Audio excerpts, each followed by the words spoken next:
Fala pessoal, tudo bem com vocês? Rogério Ceni criativo, hein? Ele inventa uma escalação e quase vence o Inter no Beira-Rio, mesmo com todos os problemas. A gente teve boas notícias e algumas preocupações nesse jogo. Chega mais, eu sou o Chico Garcia, inscreva-se no canal e vamos juntos!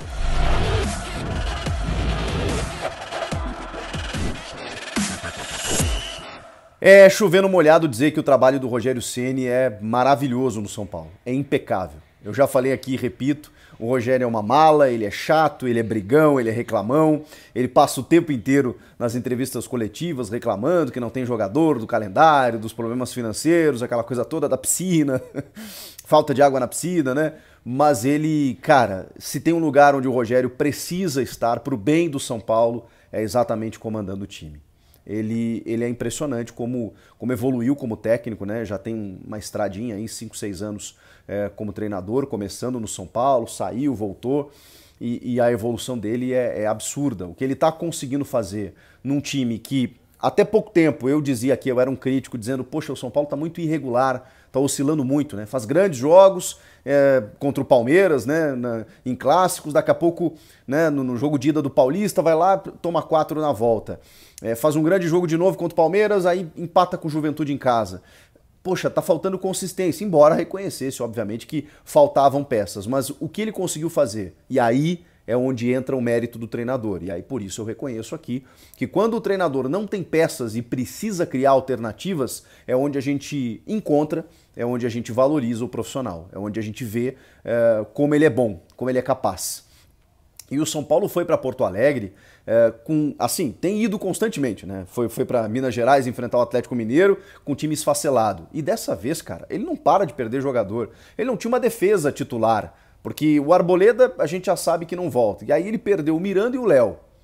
Aí ele não tinha o Caleri e o Patrick. O Caleri, embora né, tá numa sequinha de gols aí, mas é o cara do ataque do São Paulo. E o Patrick vem sendo o melhor jogador. Não tinha os dois para enfrentar o Inter.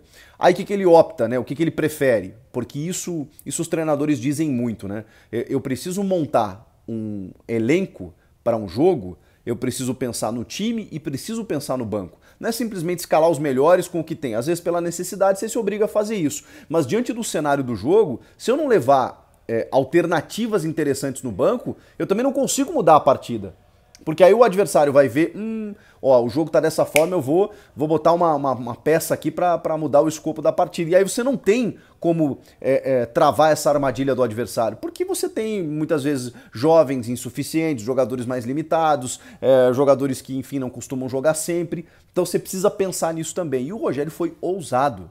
Ele deixou o Igor Gomes e o Wellington e o Diego Costa no banco e escalou na sua linha de 3 Luizão, Beraldo e Rafinha, Igor Vinícius numa ala, o Marcos Guilherme estreando de ala pela esquerda, função que ele fazia no Santos já, né? Muitas vezes pela necessidade ele também era escalado nessa posição para fazer o corredor ali e teve uma função tática muito importante no jogo.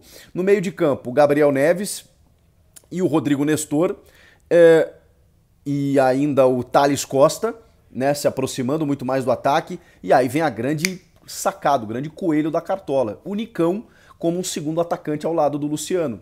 E são dois atacantes que nenhum faz a centroavância como o Caleri. Eles se movimentam muito e isso, obviamente, deu muita profundidade, deu circulação de bola, enganou a defesa do Inter e foi o grande trunfo do time na partida. Embora estivesse atrás nas 3 oportunidades e ainda buscasse o resultado. Um time que foi brioso, porque a gente está falando de um Beira-Rio com mais de 30 mil pessoas, né, de um time embalado sob o comando do Mano Menezes, buscando a ponta da tabela e obviamente jogar lá seria muito difícil, ainda mais com os desfalques. E o goleiro, né, gente? Eu sou um crítico do Jandrei, embora ele tenha sido decisivo no confronto com o Palmeiras na Copa do Brasil, não só nos pênaltis, tá? No jogo ele foi muito importante, acho que vive o seu melhor momento no time, mas eu ainda acho que o Jandrei é insuficiente para ser um titular absoluto, com segurança no gol são paulino. Mas o Rogério Ceni, obviamente, entende muito mais do que eu, e também diante da dificuldade, da necessidade, o Volpi também era um cara inseguro, o Jandrei assumiu a bronca ali, tá dando conta até a página 2, eu só realmente não tenho convicção se o Jandrei vai ser esse cara por muito tempo, enfim, se ele vai ter essa tranquilidade por mais tempo, e se o Jandrei já não me passa segurança, imaginem o reserva. E aí, gente, a culpa não é do Thiago Couto, ou menos do Thiago Couto, que visivelmente não está pronto e que, reconheçamos, melhorou no segundo tempo. Mas o primeiro tempo foi assim para esquecer, né? De um jovem que assumiu uma função que não é nada fácil, você ser goleiro no time do Rogério Ceni, sendo treinado pelo Rogério Ceni. E aí jogando no Beira-Rio, lotado, ou quase isso, aquela coisa toda, e 2 gols em falhas dele, ainda mais. O segundo gol até nem tanto, né?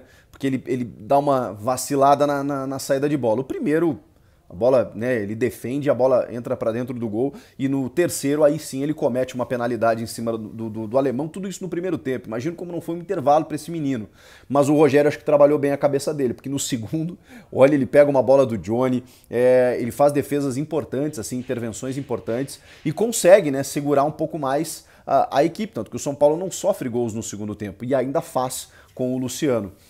O Nicão fez 2 gols muito parecidos, né? Numa jogada do Igor Vinícius, numa enfiada de bola maravilhosa do Rodrigo Nestor, e na outra para o Luciano, que o Luciano acaba centralizando e encontrando o Nicão. O Pedro Henrique fez os 2 gols do Inter, em jogadas muito parecidas, em falhas defensivas do São Paulo natural, gente, pelo jeito que o time estava jogando, mas, repito, forças para buscar o empate e ainda assim uma escalação de um time que, segundo o Rogério na coletiva, treinou por 15 minutos, com um Marcos Guilherme na ala, um Nicão de atacante e um meio de campo ali de boa circulação, né, com o Gabriel Neves, o Nestor e o Thales Costa.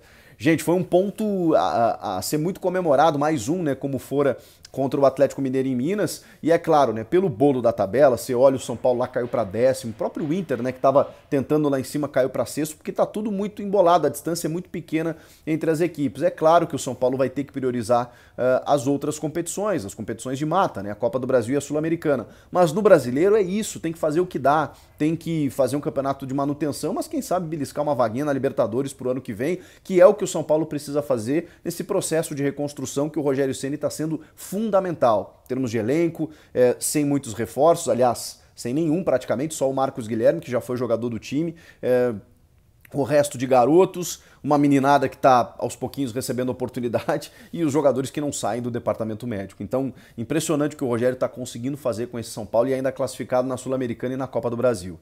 Vai dar trabalho esse São Paulo, muito por conta desse cara. Valorize, São Paulino. Rogério Ceni realmente faz um dos grandes trabalhos do ano no futebol brasileiro.